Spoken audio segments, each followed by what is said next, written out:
Usually when you picture a classic 19th century British novel, there's this very specific, almost cinematic expectation that springs to mind. Right, you get that very orderly image. Yeah, we imagine quiet drawing rooms, the clinking of porcelain teacups, maybe some polite conversation about the weather, and, a delicate, swooning heroine in a restrictive corset waiting for a wealthy duke to solve all of her problems. It's a very neat, very dusty image. It really is. But then you look at the stack of sources we've gathered for today's analysis. The historical records, literary critiques, legal documents from the 1840s, and Charlotte Bronte's own letters, and that polite porcelain image just shatters against the wall. Completely falls apart. So our mission today is to dissect the anatomy of female rebellion in a world designed to crush it. We're looking at a story that is, frankly, a radical, fierce declaration of selfhood. I mean, if the protagonist of Jane Eyre were alive today, she wouldn't be a delicate wallflower standing quietly in the corner of the room. Oh, not at all. She'd be the person calling out toxic power dynamics to everyone's face, setting ironclad boundaries, and demanding to be seen entirely on her own terms. And that fierce refusal to be diminished is the precise reason this text demands your attention right now. At its core, the narrative is about a person who point-blank refuses to be crushed by a world that systematically tells her she is small, plain, and poor. Right. I mean, the protagonist is subjected to almost every form of societal marginalization available at the time. Yet she maintains this incredible inner fire. Yeah, which is so rare to see depicted that way. It is. Experiencing her journey today is essentially taking a masterclass in boundary setting and radical self-respect. It's an exploration of how you build an indestructible sense of self-worth when everything in the surrounding environment is actively engineered to strip it away. I really want to understand the mechanics of that environment because the society she's pushing back against is incredibly specific. So Charlotte Bronte published this novel in 1847. We are sitting right in the thick of the Victorian era. What kind of literary and social landscape was this entering? To grasp the sheer impact of the book in 1847, you have to look at the unique intersection of literary genres it occupies. Bronte synthesized three distinct traditions to create something entirely new. Okay, what were they? First, you have the eerie, atmospheric dread of Gothic, terror-haunted mansions, hidden secrets, madness, heavy supernatural overtones. Sort of that classic spooky vibe. Yeah, the dark, stormy nights. Second, you have the emotional, highly charged intensity of romanticism, where raw passion and the forces of nature mirror the internal psychological state of the individual. So the weather matches the mood, basically. Spot on. And third, and most crucially, she grounds those extreme dramatic elements in a highly realistic coming-of-age story. It's a framework focused intensely on internal, psychological, and moral growth. Which was called a Bildungsroman. Right. Yeah. Yes. A Bildungsroman. And using that framework to document the inner life of a woman with such unflinching honesty was revolutionary. Socially, the novel tackles a very specific, agonizing trap of the era, which is the Victorian governess. Now, I'm looking at these historical documents we pulled, and they keep emphasizing the governess role as this agonizing trap. But I don't quite get it. Wasn't being a teacher a respectable job for a woman back then? You'd think so, but you have to look at the economic machinery of the 1840s. The Victorian governess occupied a profoundly uncomfortable liminal space. How so? Well, the Industrial Revolution had created a newly wealthy middle class alongside the old aristocracy. And displaying wealth meant hiring a live-in teacher for your daughters. Kind of like a status symbol. Exactly that, a status symbol. But to be a governess, a woman had to be highly educated. She needed the accomplishments, the fluent French, the music, the history, the drawing skills required to instruct the children of the elite. So she had to act like an aristocrat. Yes. By definition, she had the refinement and the sensibilities of the upper class. Yeah. However, because of bank failures, lost family fortunes, or just a lack of male heirs, these women were financially destitute. Wow. They had to work for a wage, which was heavily stigmatized. So it's like being a highly educated consultant who is treated like a janitor by the CEO. That captures the dynamic incredibly well. The wealthy family she lived with treated her essentially as a high-class servant. She was too educated and refined to socialize with the kitchen staff. I mean, they viewed her as above them. Right, she couldn't hang out downstairs. No. But she was too poor and economically dependent to be treated as an equal by her employers.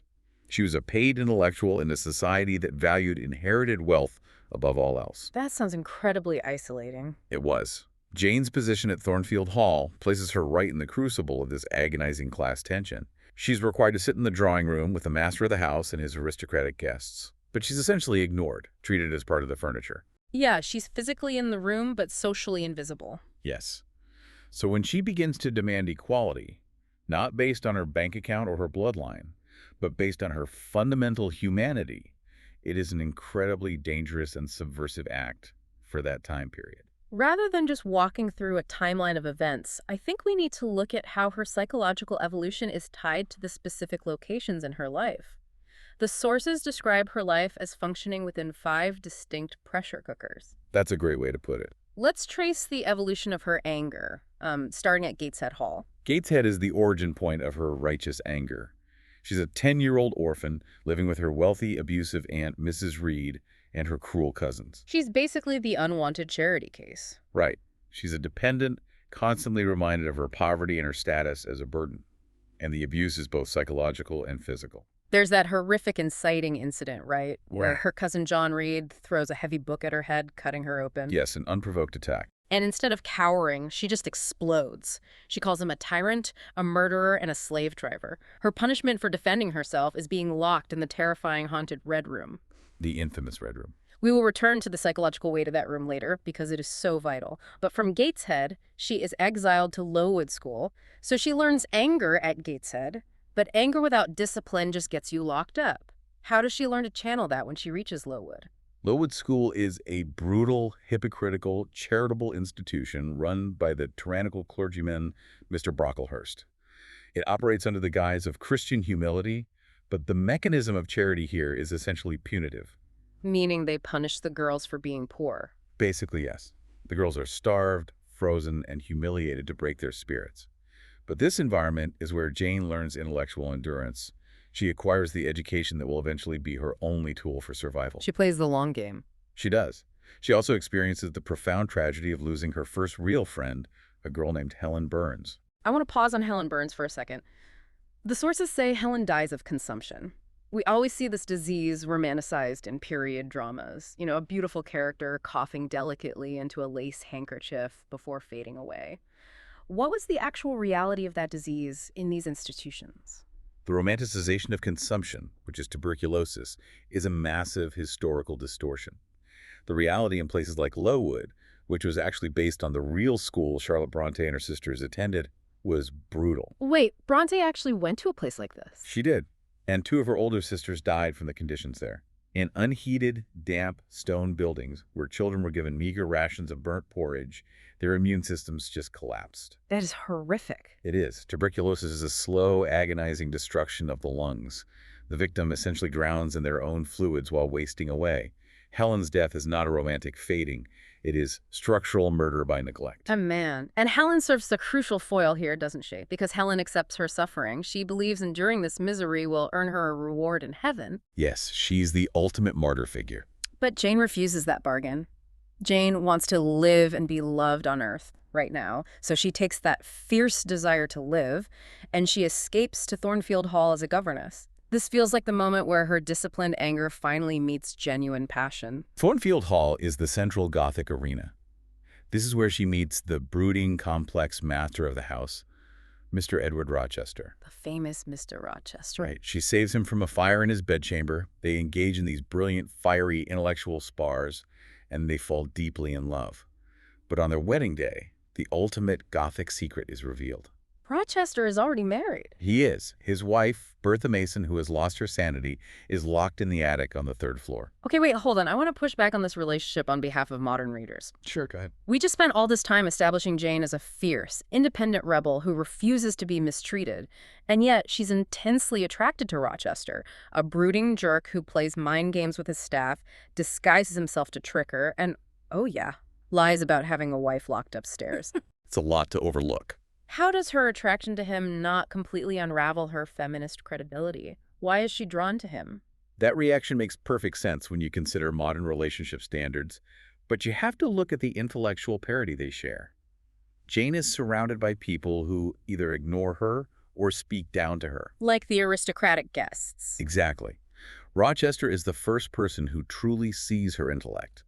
He doesn't treat her like a servant or a delicate flower. He spars with her.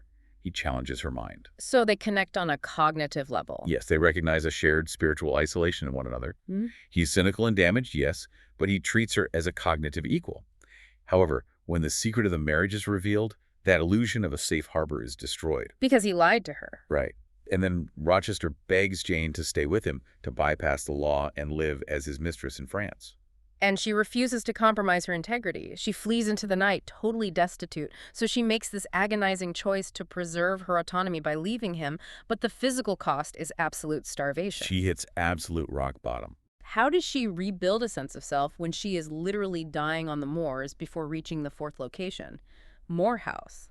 Well, she's taken in by the Rivers family. Two sisters, Diana and Mary, and their brother, the severe, ambitious clergyman St. John Rivers. Here, Jane discovers these siblings are actually her cousins. Oh, wow. So she finds the true, supportive family she always wanted. She does. And she also inherits a massive fortune of £20,000 from an uncle. She goes from a starving beggar to a wealthy, independent heiress. But the moment she gets her financial independence, she faces a completely different kind of trap. She really does. St. John Rivers recognizes her incredible endurance and her intellect, and he proposes marriage to her. But it's not a romantic proposal, is it? Not even slightly. It's a cold, loveless, duty-bound proposal. He wants her to accompany him as a missionary to India, to use her as a highly capable tool for his religious ambition. Wow. It's a trap of reason and duty, entirely devoid of passion. Jane realizes that to marry him would be a kind of emotional suicide. She would survive physically, but her soul would wither. It's like choosing between a chaotic, high-risk startup that you're wildly passionate about but might burn your life down, that's Rochester, versus a sterile, perfectly optimized corporate job that looks great on paper but slowly drains your soul. That's St. John. That is a brilliant way to frame the tension. And just as she's being pressured into this sterile corporate marriage, she experiences a supernatural intervention. The voice on the wind. Yes. She hears Rochester's voice calling her name across the moors. This auditory pull brings her to the final location, Ferndean. She finds that Thornfield Hall has burned to the ground, set ablaze by Bertha, who perished in the fire. So the Gothic mansion is gone. Gone. Rochester survived, but he is now blind and maimed, and Jane does not return to him as a poor, dependent governess. She returns as a wealthy, self-possessed woman. They marry, finally, on equal terms. This brings us to a massive point of contention in the sources regarding what modern audiences frequently misunderstand about her journey. When modern readers see her returning to Rochester, they often view it as a failure of her independence. Which is a huge misreading of the text. Right. But looking at the historical context, her anger and her choices are deeply rooted in a theology of equality. She keeps using God as her primary defense mechanism against social hierarchy. Claiming theological equality was a radical social bypass. Throughout the text, Jane judges her social betters. She never internalizes the hierarchy. Can you give an example? Think back to Gateshead, when she confronts her abusive Aunt Reed. A child in her position was supposed to be meek and grateful. Instead, Jane stands shaking with rage and declares, "I am glad you are no relation of mine. I will never call you aunt again as long as I live. The very thought of you makes me sick." She just dismantles the power dynamic completely. She does, and she does the exact same thing with Rochester. When she confesses her love to him, before she knows about the wife in the attic, she strips away all the barriers of wealth, class, and custom. How does she phrase it? She tells him, "It is my spirit that addresses your spirit," just as if both had passed through the grave, and we stood at God's feet, equal as we are. In a world that denies her social and economic equality, she appeals to a higher Supreme Court. She claims theological equality. I need to ask about the mechanics of her refusal to become his mistress.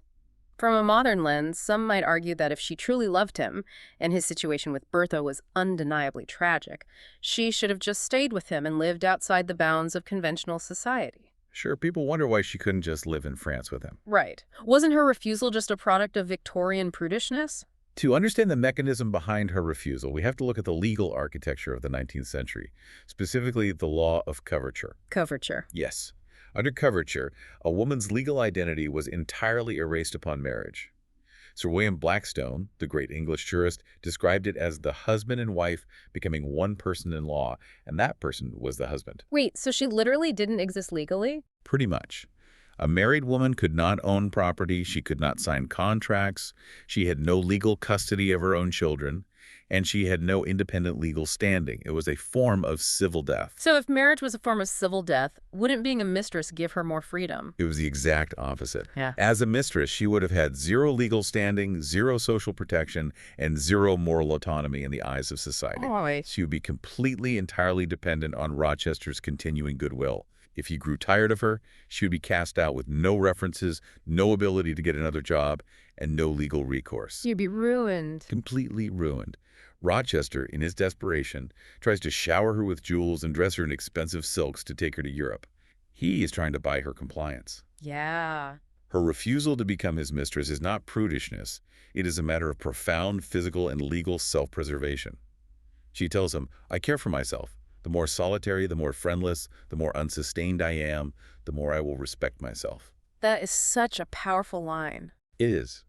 She leaves him because to stay would mean destroying her own soul and her autonomy to heal his pain. That reframes the ending entirely. When she returns to him at Ferndean, she isn't giving up her power. She's exercising the power she has earned. Yes, she comes back on her own terms. She even tells him, "I am an independent woman now." She has money, she has family, she has options. She chooses him from a place of strength, not desperation. And that strength is forged in a series of highly symbolic, intensely psychological scenes. If you're navigating this narrative, there are specific motifs and tensions you need to pay close attention to, because Bronte uses them to externalize Jane's internal battles. Let's focus on a few of those mechanisms. The earliest, and perhaps the most traumatic, is the Red Room scene at Gateshead. This happens after her fight with John Reed.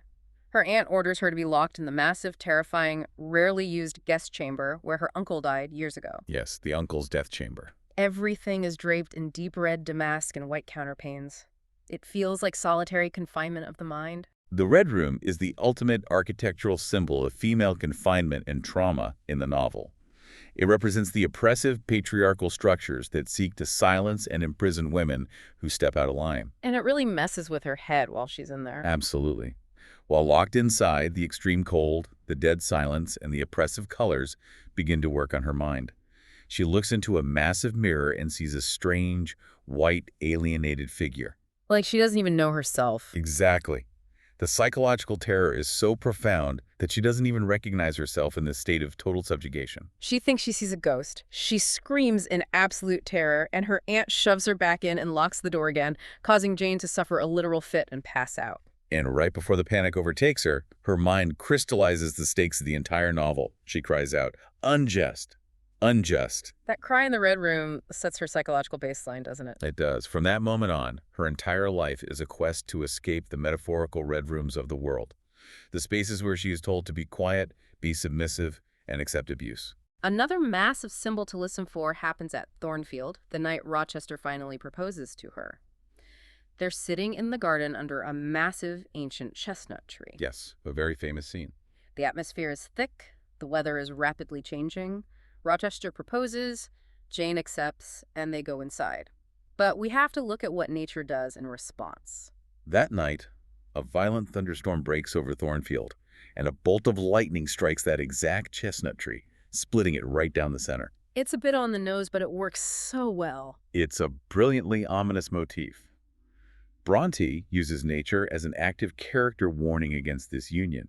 The split tree is a powerful symbol of a relationship built on a hidden, destructive truth.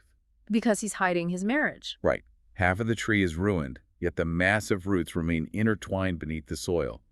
It perfectly foreshadows the devastation that is about to hit their relationship, signaling that they'll have to be violently torn apart by the truth before they can ever grow together healthily. That brings up the contrasting forces Jane is constantly navigating. Throughout the book, she's surrounded by character foils, people who represent extreme paths she must avoid to find her true self. She's constantly negotiating between extremes. Let's listen for the tension between Blanche, Bertha, and St. John. Blanche Ingram is the beautiful, aristocratic woman Rochester pretends to court to make Jane jealous. Listen to how Blanche speaks and acts. She represents the hollow, cruel arrogance of class. She's completely superficial. She is socially superior to Jane, but morally and intellectually barren. Jen realizes she has nothing to be genuinely jealous of because Blanche has no actual soul. Then you have Bertha Mason, the woman locked in the attic. Bertha's character requires a deep understanding of Victorian anxieties regarding colonialism and suppressed rage. Because she's from the colonies, right? Yes, Bertha is a Creole woman from Jamaica, representing the wealth Rochester gained through colonial exploitation, which ultimately poisons his life in England. But psychologically for Jane, Bertha embodies the unbridled, destructive rage that Jane must learn to control within herself. Oh, that's interesting. When Jane is locked in the Red Room, she feels that same animalistic, violent fury. Bertha is the terrifying manifestation of what happens when that fury consumes you completely. So she's like a dark mirror for Jane. Exactly. Jane has to acknowledge her anger. It fuels her demand for justice, but she cannot let it burn down the house. She has to integrate that fire with reason. And on the complete opposite end of the spectrum from that fiery rage, you have St. John Rivers. St. John is the embodiment of reason, ambition, and religious duty, entirely devoid of passion. He's carved from cold marble. Literally the opposite of Rochester. He offers Jane a life of pure intellectual and moral purpose, but absolutely no love. He's the exact opposite of Rochester. If Rochester represents passion, devoid of reason, willing to commit bigamy and break the law to satisfy his heart, St. John is reason devoid of passion. So Jane has to find the middle path. Jane's ultimate triumph is finding the synthesis, a life that honors both her intellect and her deepest emotional needs. The way these tensions play out is incredibly visceral, and that brings up an essential point about how we actually consume this story. Reading the text on a printed page is a profound experience. It feels like reading a private, guarded diary. It's very internal. But hearing it performed, experiencing it as an audiobook, alters the relationship between the story and the audience. It transforms from a static diary into a fireside confession, with Jane speaking directly into your ear. How does the medium change the message here? Well, Bronte's writing is inherently auditory. The sensory details heavily rely on sound to build Gothic dread and to trigger emotional climaxes. Think about the physical space of Thornfield. Before Jane ever sees Bertha, she hears her. Oh, the laughing. Yes, the eerie, demonic laugh echoing through the quiet, dark halls, the unintelligible murmurs, the sudden, violent sounds of a physical struggle. The suspense and the terror constructed almost entirely through acoustics. Rochester's physical presence, too. He's often heard before he is seen. His commanding bass voice giving orders to the staff, his heavy footsteps in the corridor, his singing. The auditory landscape of the novel is incredibly dense. And it all leads up to that one massive moment. Yes, the most crucial auditory mechanism is the climax of the book. Jane is about to yield to St. John's pressure. Her resistance is breaking down, and she's on the verge of sacrificing herself to his cold duty. What stops her is not a vision or a logical realization. It is a sound. She hears him. She hears Rochester's voice, carried supernaturally across the midnight wind, crying out in agony, "Jane! Jane! Jane!" It's an auditory hallucination or profound spiritual connection that literally alters her destiny. And in an audiobook format, you, the listener, are experiencing the medium of sound just as Jane is relying on it. Furthermore, the audiobook format breathes vibrant life into Bronte's famous direct-address structure. Throughout the novel, Jane breaks the fourth wall. She speaks directly to the reader. Which is so modern. It is. When you hear a narrator say those lines out loud, culminating in the iconic, triumphant declaration, "Reader, I married him," it feels incredibly intimate. It makes you an active confidant in her survival. You aren't just observing her struggles. She's trusting you with her deepest secrets and her ultimate victory. Bringing all this analysis into the present moment, we've unpacked the Victorian context, the terrifying Gothic elements, the complex legal traps, and the auditory power of the book. Beyond the historical appreciation, what is the modern resonance here? Why does a 21st century listener see themselves so clearly in this 1847 governess? I think it comes down to a very human struggle. I think it boils down to the modern struggle to balance intense emotional vulnerability with fierce independence. We all want to be loved deeply, but we're terrified of losing our autonomy in the process. That is the central tightrope walk of Jane's life. What the book says to us now, without flattening her complex journey into a modern cliché of superficial empowerment, is that true independence requires an uncompromising refusal to be flattened into a passive object. Yeah, she refuses to be a prop. Jane constantly rejects attempts by others to turn her into an instrument, a dependent, or a doll. Like when Rochester tries to buy her all those expensive silks and jewels before their aborted wedding, it feels a bit like a modern toxic dynamic where someone tries to control their partner through financial dominance. He's trying to dress her up, to mold her into an aristocratic bride that fits his fantasy. He says he'll load her fairy-like fingers with rings and put a diamond chain around her neck. And Jane hates it. She feels a profound sense of revulsion. She tells him directly, "I will not be your English Celine Varens," referring to his former French mistress who only loved him for his money. She wants to earn her own way. She insists she will continue to work as a governess and earn her £30 a year to buy her own modest clothes. She refuses to be a kept woman. She demands to be loved for the plain, unadorned reality of who she is, not the shiny object he wants to create. And she draws that exact same boundary with St. John, just from a different angle. St. John doesn't want to dress her in jewels. He wants to use her endurance and her intellect as a tool for his missionary work in India. He wants to flatten her into an instrument of his ambition. Just a means to an end. Exactly. She recognizes that marrying him would mean erasing her emotional core. In both cases, with the man she passionately loves and the man she intellectually respects, she draws a hard, immovable line. She will not be an object to be used or displayed. Which leads to the ultimate resonance of the story. Independence doesn't mean isolation. That is a trap we often fall into today, thinking that to be truly independent, we must not need anyone at all. That's a very common modern misconception. Jane wants love desperately. She's starved for affection her entire life, but she refuses to betray her core self to get it. When she finally returns to Rochester at the end of the narrative, she's returning entirely on her own terms. The wealth she inherited from her uncle and the family she found at Moore House have given her a solid, unshakable foundation. So she doesn't need him. She wants him. Yes. She no longer relies on Rochester for physical survival or social standing. Her declaration, "I am an independent woman now," is the necessary mechanism that makes a healthy, balanced union possible between them. The power dynamic has been irrevocably leveled. It's incredible. She has the power to choose, and she chooses connection over isolation from a place of supreme confidence. It's a remarkable journey from the terrified, powerless child locked in the Red Room to the self-possessed woman walking through the woods of Ferndean, claiming her own destiny. Jane Eyre challenges you to look at your own life and identify the red rooms in your own world. The places where you're boxed in. Yeah, the relationships, the workplaces, the societal expectations where you were told to stay quiet, be small, and accept less than you deserve. It asks what it would take to break out of those rooms, find your own unvarnished voice, and demand a life on equal terms. It's a very challenging premise. But before we wrap up, there's one massive ripple effect from this book we haven't touched on yet. Jane Eyre basically invented the blueprint for the modern psychological thriller. Oh, it completely set the stage for it. Every contemporary book or movie where a woman is trapped in a house, told she is imagining things, told the strange noises in the attic are nothing, told by authority figures that she is crazy or overly emotional. That entire genre traces its DNA straight back to Thornfield Hall. The original gaslighting story. It leaves us with a profound question to explore on our own. How do you learn to trust your own perception of reality when the people in power are actively trying to make you doubt it? It's a narrative that proves that trusting your own mind and setting boundaries is not an act of coldness. It is the prerequisite for genuine survival and equal love. Experiencing the raw emotion and the suspense of that journey is something that analytical summaries simply cannot capture. To experience the full, unabridged emotional weight of this masterpiece, to hear Jane speak her truth directly to you, we invite you to listen to the related audiobook available at clarinhoratio.com.